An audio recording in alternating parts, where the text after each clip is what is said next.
Всем привет! Я рад видеть вас на моем YouTube-канале. Сегодня мы будем говорить с вами снова о знаменитой личности. Итак, давайте я вам его представлю, а вы попробуйте угадать, кто это. Пастор одной из самых больших общин в мире. Он уже умер, жил в 18 веке. При этом прозвище его «Король проповедников». Конечно, вы все знаете, что это будет Чарльз Спержин, потому что название такое самого ролика, естественно, поэтому вы и нажали. Конечно, мы будем говорить о Чарльзе Сперджине, о короле проповедников, о том самом Сперджине, который жил когда-то давно, но который имеет влияние до сих пор на протестантское движение, в том числе и баптистское. Все про него слышали, но, наверное, мало кто знает каких-то конкретных деталей его жизни и как он жил, что он делал, как проповедовал. Об этом мы сегодня и будем говорить. Но прежде чем я начну рассказывать про Спurgeon, давайте поставим лайк, подпишемся на мой канал и поставим колокольчик. Поехали! Спurgeon родился в семье священников. Его отец был пастором, его дедушка был пастором. Дедушка был пуританским пастором, служителем в небольшом городе в Англии. Сам он родился в провинции Эссекс. Так сложилось, что в детстве его родители отправили к дедушке, и он до 5 лет жил с ним. И там, собственно, получал очень много полезного. И на самом деле он мало чего помнит. Он сам писал о себе в своей книге, о том, что он ничего не помнит про эти года, но у него есть какие-то впечатления о тех домов, где он жил, о том, какое было общение с дедушкой, о том, что на самом деле большое влияние имел именно дедушка на его жизнь. Детство у него было тоже непростое. Он жил в семье пастора и при этом часто, собственно, бывал на проповедях вместе с дедушкой. У него было много каких-то разговоров, и он очень много знал уже о Библии. Учился он в школе, естественно, при церкви, и там получал образование. В возрасте 5 лет он уехал к родителям, уже в большой город относительно, и там получал дальше образование. И в один из дней, так как в Англии англиканская церковь в те времена уже была, он учился при церкви, и один из преподавателей спросил его, почему он верит, что водное крещение, которое в детстве, оно более правильное, чем крещение, которое в сознательном возрасте. Таким образом, Спurgeon в возрасте 15 лет пришел к выводу, что необходимо креститься непосредственно в сознательном возрасте, только лишь когда ты действительно веришь. Поэтому он узнал о баптистах через какое-то время. До этого он о них еще особо и не знал, но он начал копаться в Писании и не нашел подтверждения тому, что нужно крестить детей, поэтому он решил креститься заново и крестился в сознательном возрасте в 15 лет. В связи с этим он ушел из англиканской церкви и отправился на поиски другой. В те времена уже было много баптистов, и, собственно, к ним он и примкнул. Мы даже доподлинно знаем, когда было само крещение. 3 мая 1850 года. После крещения он стал учителем воскресной школы, преподавал и продолжал обучение свое также. И это было как его первое пасторское служение. Ему очень нравилось заниматься с детьми, и он очень много проводил времени и в обучении, и также сам обучал и говорил какие-то небольшие проповеди перед служителями воскресных школ. По воспоминаниям Спurgeon, первая проповедь его была в 1851 году, в возрасте 16 лет. Его друг был пастором, и он уезжал и попросил за место него сказать проповедь. Так началось его проповедническое служение. В этом же году его заметили и попросили стать пастором в небольшой церкви в городе Кембриджшир.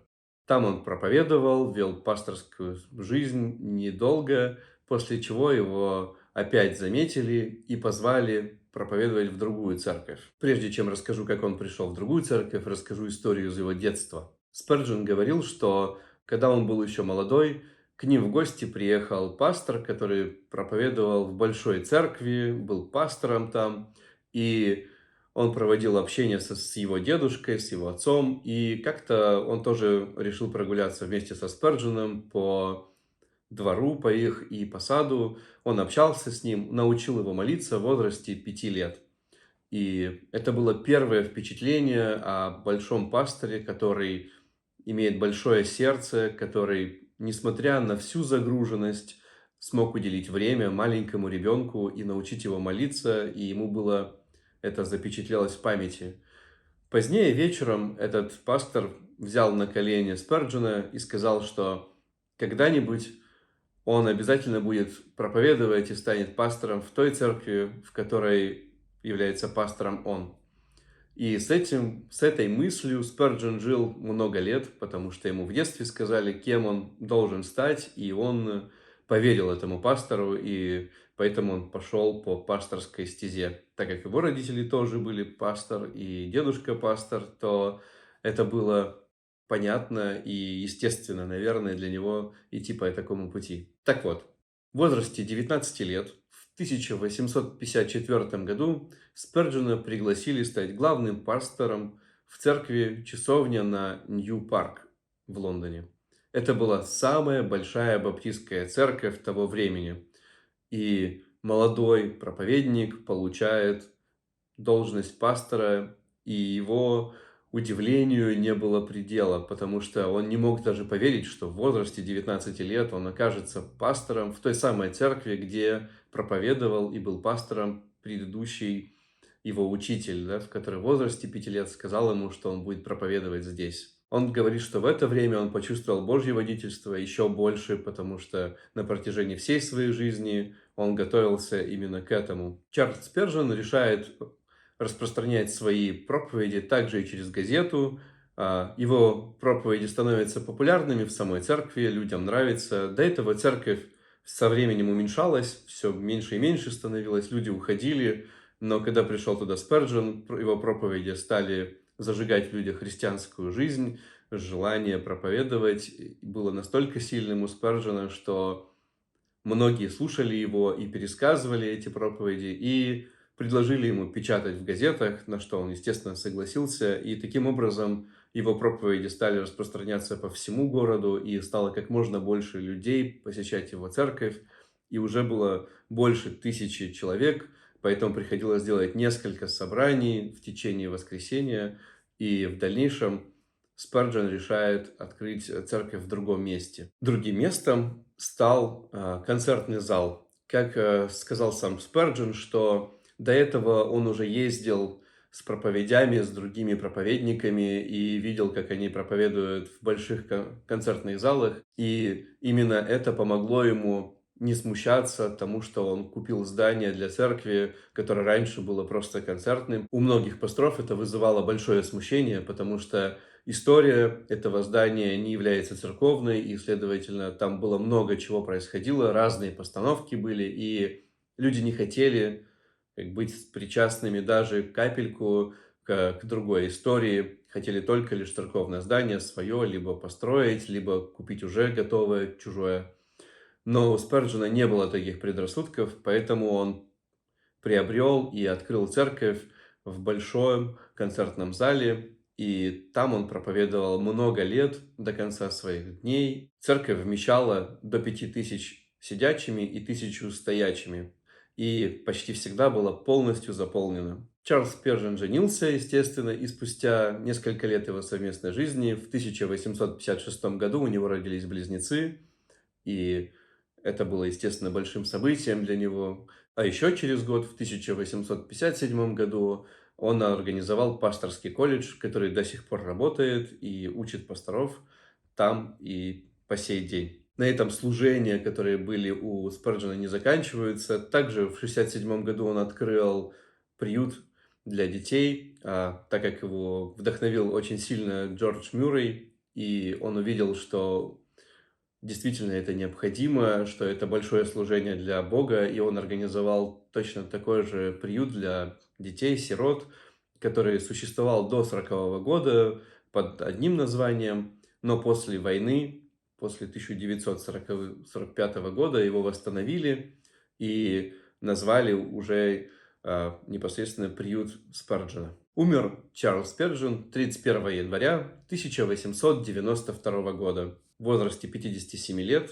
Он был пастором почти всю свою жизнь, и за всю свою жизнь он проповедовал более чем 3600 раз, за что его и назвали королем проповедников, и за то, что его церковь собирала такое большое количество людей. Именно поэтому он и назван король проповедников, и поэтому его влияние до сих пор остается, и его имя известно во всем мире, хотя это был простой служитель, ревностный, который очень сильно любил Бога и никогда не зазнавался. Он всегда говорил, что в первую очередь мы должны воздавать славу Богу, и поэтому он является примером для многих, кто сейчас проповедует, у кого есть большие церкви, потому что велик шанс стать эгоистом и считать, что это ты создал такую большую церковь благодаря тебе. Но Спurgeon никогда не забывал, что только лишь Господь может наполнить залы, и только лишь Господь меняет сердца и приводит людей в церкви. Именно, я думаю, эта черта и это ревностное служение помогло ему оставаться на плаву на протяжении всей своей жизни и проповедовать Слово и быть верным Богу. Я надеюсь, вам было интересно узнать немного о жизни Спurgeon. Если вы хотите прочитать его проповеди, я думаю, вы можете их найти спокойно в интернете. Также они есть доступны и на Ютубе. Если вы хотите узнать еще больше информации, то Спurgeon написал автобиографию, довольно внушительную. Он рассказал почти всю свою жизнь, и обязательно название я оставлю в описании. Вы сможете найти ее, если вам будет интересно. Увидимся в следующем видео. Пока!